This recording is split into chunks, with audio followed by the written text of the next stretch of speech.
Como ustedes fueron testigos, yo ya había recibido la información oficial de que la Suprema Corte de Justicia de la Nación, por 8 votos, había aceptado revisar la constitucionalidad de la reforma al Poder Judicial. La Suprema Corte de Justicia de la Nación no tiene ninguna facultad para revisar la constitucionalidad.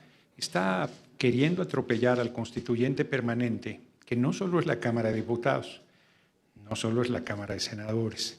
Les recuerdo que para una reforma constitucional se requiere la mitad más uno de los congresos estatales.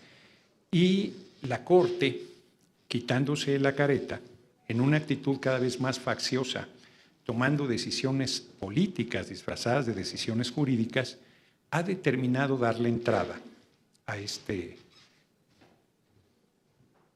inexistente jurídicamente recurso que no tiene ningún sustento legal en ninguna parte del marco constitucional. Está dando un paso que francamente es una provocación, que francamente los pone en una condición a ellos fuera de la ley y que nos fuerza a tomar decisiones sobre las implicaciones legales de su comportamiento. Porque la Corte no solamente pretende pasar por encima del Legislativo, pasar por encima del Ejecutivo, pasar por encima del soberano que es el pueblo de México y que nos dio un mandato el 2 de junio, sino además pretende detener un proceso electoral iniciado. Este lunes hizo 8 días y que es competencia de la autoridad electoral. La Suprema Corte está invadiendo una esfera jurídica que no le compete bajo ninguna circunstancia, porque el proceso electoral ya inició. El órgano electoral, el Instituto Nacional Electoral, ha comunicado el inicio de ese proceso electoral. Desde la emisión en el Diario Oficial de la Federación de la reforma constitucional inició el proceso y el propio órgano electoral lo formalizó hace 11 días. Por lo tanto, la Corte, la Suprema Corte, está invadiendo jurisdicción, está violentando el marco constitucional, está pretendiendo atropellar al constituyente permanente y a mí me queda muy claro que todas estas acciones implican responsabilidades jurídicas y políticas de los integrantes de la Suprema Corte de Justicia de la Nación que han dado inicio a este proceso. Están a tiempo de detener su actitud facciosa. Yo no me atrevería, como algunas ministras de la Corte han planteado con mucha, a mí me parece que con mucha fuerza, que hay en camino un golpe de Estado jurídico. Yo lo que sí veo es una intentona desesperada e ilegal por detener la reforma constitucional al Poder Judicial. Y como yo he dicho insistentemente, así como no hubo poder que evitara la aprobación de la reforma, no hay poder humano que pueda evitar su instrumentación. Como lo dije en el Pleno, el primer domingo de junio de 2025 se hará la elección de las personas juzgadoras. Pero yo hago un llamado a los integrantes de la Suprema Corte de Justicia de la Nación y particularmente a su presidenta, Norma Piña, a detener su actitud facciosa, a no dar un paso más en la conducta irresponsable que han mantenido hasta este momento.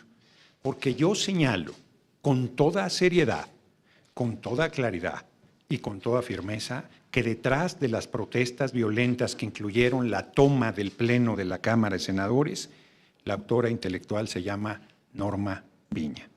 A mí me parece que los niveles a que están llegando son gravísimos, inaceptables en una república con división de poderes, y ellos que han estado hablando de que está en riesgo la independencia del Poder Judicial, están con su actitud atropellando a la República misma, al Poder Legislativo, al Constituyente Permanente, al Poder Ejecutivo y, reitero, al soberano.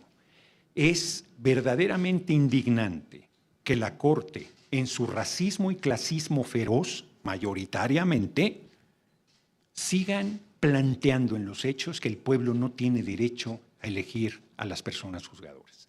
Es verdaderamente monstruoso.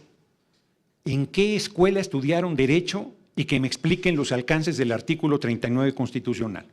¿En qué escuela estudiaron Derecho? Y que me expliquen en qué lugar dice que la Corte puede revisar el derecho soberano del constituyente permanente de hacer una reforma constitucional.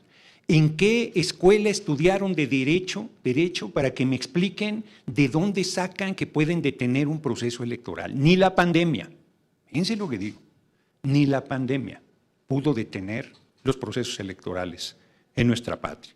Así es que la pandemia reaccionaria que representa la Suprema Corte de Justicia de la Nación no va a detener al pueblo de México y a su determinación de elegir por el voto universal, secreto y directo el primer domingo de junio a todas, bueno, a la mitad de las personas juzgadoras, pero a la totalidad de la Corte.